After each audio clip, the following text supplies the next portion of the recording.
J'habite en montagne, dans les Vosges, un lieu perdu, sauvage, isolé, secret, mais qui est aussi un poste d'observation privilégié, puisque c'est au milieu des cerfs. Ils sont arrivés en même temps que nous, dans ce lieu, au début des années 70, profitant de l'exode rural et de l'abandon des friches, des pâturages. Et ils se sont habitués à nous, et nous nous sommes habitués à eux. Et je pense qu'il y a une communauté de destin qui nous lie. C'est un livre où l'on approche les cerfs, non pas en avançant dans la forêt, en faisant du bruit, en les faisant fuir, mais où on les observe à l'affût, cachés, dans un abri, une hutte, quelque chose de leur feuillage, qui se confond avec le milieu. Et il faut attendre. C'est un moment d'attente. On peut attendre, presque pas séparer des éléments dans un filet de camouflage. Et on attend. Et on attend quoi? On attend l'apparition de la beauté, l'apparition de la puissance, l'apparition lumineuse qui vient du fond des temps, jusqu'à nous. C'est un livre qui parle de bêtes, c'est le titre du livre, mais c'est aussi un livre qui est habité par des êtres humains. C'est un livre aussi d'êtres humains. J'aime les humains autant que j'aime les animaux. Et il y a bien une dizaine de personnages.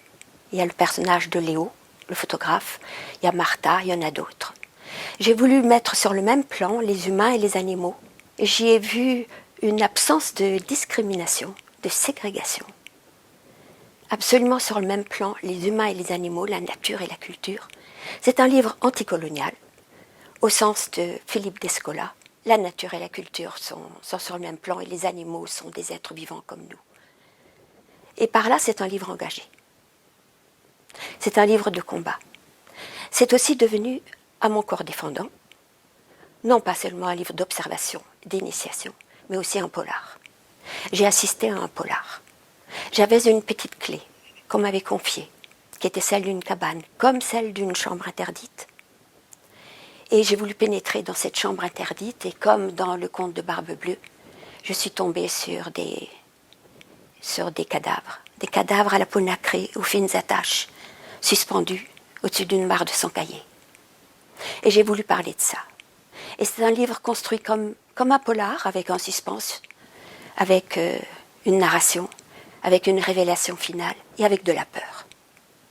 Absolument comme en 1999, au moment de la tempête.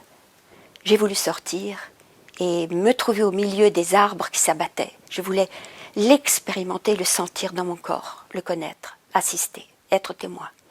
De la même manière, là, j'ai dû affronter aussi la peur et être témoin de ce qui s'est passé sous mes yeux et que je raconte.